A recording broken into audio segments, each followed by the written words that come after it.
Lewis Hamilton, 10 races in, 0 podiums, and now he's being compared to drivers who never even lasted a full season in F1. The radio calls are awkward, the chemistry's off, and the longest podium drought of his career is pushing his Ferrari dream closer to disaster.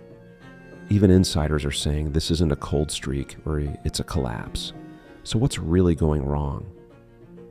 In the next minute, I'll expose the 2 hidden cracks tearing this project apart and why this isn't just about the car, but about whether Hamilton still has that killer edge or if Ferrari has become a graveyard for greatness.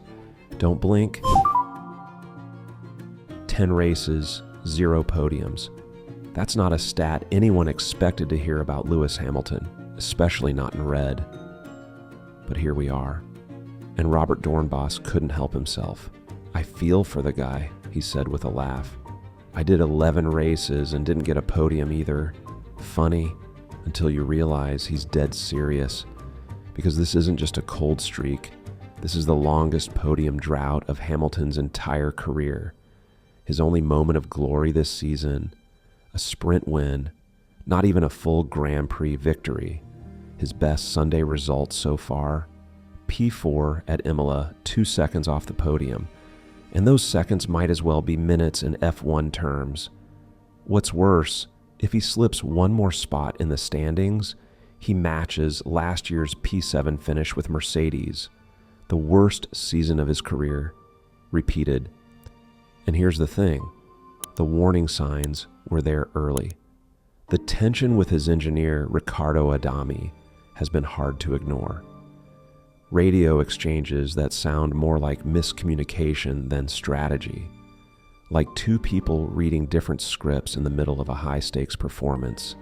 As Doornbos puts it, it's like a marriage with no good days, just the downs. That's not just bad chemistry, that's a partnership unraveling. Doornbos didn't stop at Hamilton's pace. He took aim at Ferrari's entire foundation, and the message is brutal. The dream of rebuilding Schumacher-era dominance, dead on arrival. Why? Because that legendary run wasn't just about the red overalls. It was about who was in the garage, Ross Brawn, Rory Byrne, an English engineering brain trust operating from Maranello. That mix of cultures made magic. Fast forward to now. Ferrari's structure is very different. A French team boss in Fred Vasseur, a Monegasque lead driver in Charles Leclerc, and Hamilton, the lone Brit, parachuted into a team that still doesn't quite speak his racing language. Back then, it was practically an English team based in Italy, Doornbos said. Now, it's chaos. They've changed so much, and it's still dramatic. And here's the brutal punchline. Even with all his experience, Hamilton might not be quick enough right now to carry the team through it. Maybe he's not fast enough either, Doornbos said bluntly. Not to throw shade, but to ask the tough question. Has Hamilton lost that extra edge that made him untouchable? Or is the environment simply too broken for even the best to thrive? The most successful driver in F1 history, and not a single podium in 10 races. This isn't just a slump, it's a crisis. Lewis Hamilton came to Ferrari looking for a legacy, but now he's battling setup issues, cultural conflicts, and a car that simply won't respond to him. Even Toto Wolff defends him, saying, "You don't forget how to drive like this." So what's really holding him back? In the next few minutes, I'll unpack the 3 unseen forces that are sabotaging his season and reveal why the Austrian Grand Prix could be Ferrari's last chance to prove it didn't sign a legend, only to squander him. Don't miss it. When Lewis Hamilton joined Ferrari, it felt like a match made in motorsport heaven, the winningest driver of all time and the most iconic team in F1 history. But 10 races in, that fairy tale is looking more like a slow-motion struggle. No podiums, no wins, and frustration growing louder every weekend. So what gives? Toto Wolff, who led Hamilton to 6 of his 7 world titles at Mercedes, isn't blaming the driver. Far from it. In his words, you don't unlearn driving that quickly. Instead, Wolff thinks 3 key factors are stacking the deck against Hamilton: the car, new machinery, with a completely different feel. The culture shock. Ferrari isn't just another team, it's an Italian institution. And Lewis, for the first time in his F1 career, isn't driving for a British outfit. Timing, Hamilton's always been a second half of the season guy. And Wolff believes his mojo is just now starting to click. It's not about rust or decline. It's about finding rhythm in unfamiliar territory. That takes time. But F1 isn't exactly patient. Despite the calm on the outside, Lewis has made no secret of his growing irritation. He's spoken openly about a car that's been stuck in limbo. Same package, same problems, no progress. After another tough race in Canada, he didn't sugarcoat it. There's a lot of things that need to change for us to compete at the front. He's been pushing hard, asking for upgrades, demanding answers. And now, finally, something's coming.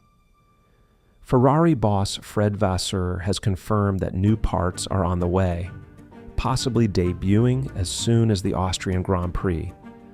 But he's already tempering expectations. We're talking hundredths, not tenths. Translation, don't expect a miracle.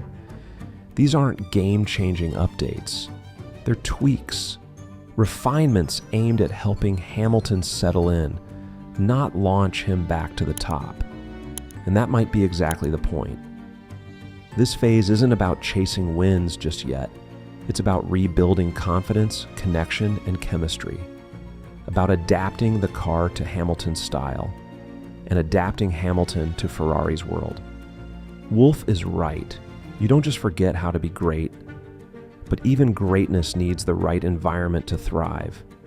So now the question becomes, will Ferrari give Lewis the tools, the support, and the freedom he needs before time runs out?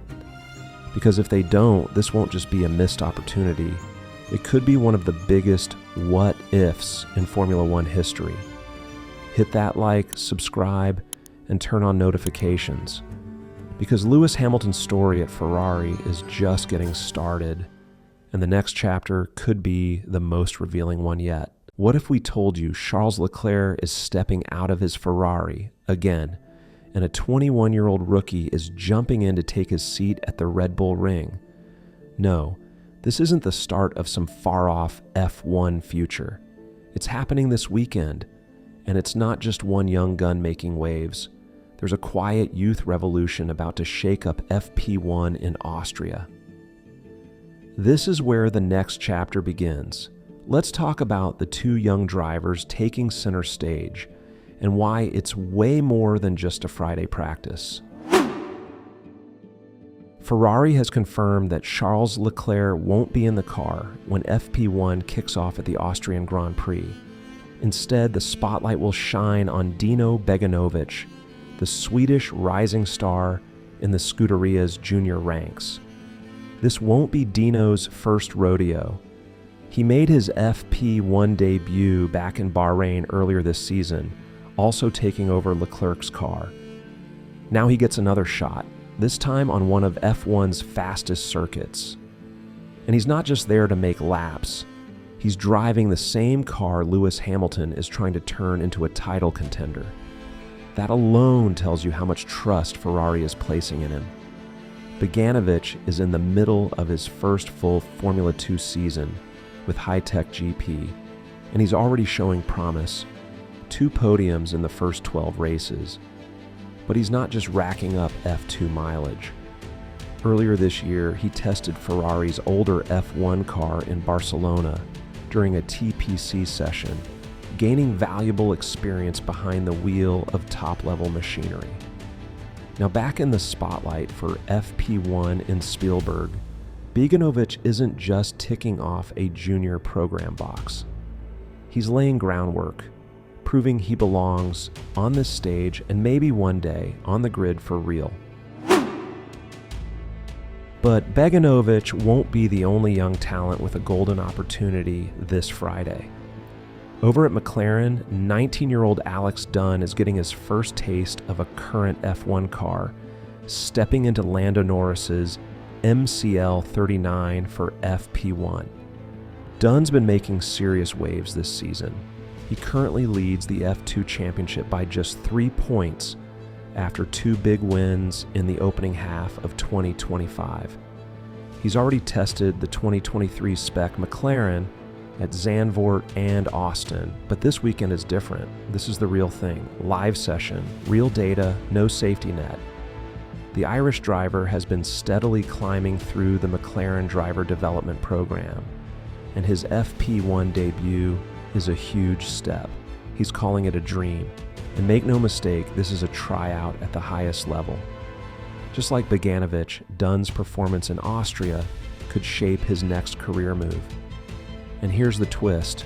While all eyes are on Piastri, Norris, Hamilton, and Leclerc this season, the real story might be playing out quietly on a Friday between 2 future stars, Beganovic versus Dunne, Ferrari versus McLaren. FP1 might just feel like the start of something way bigger.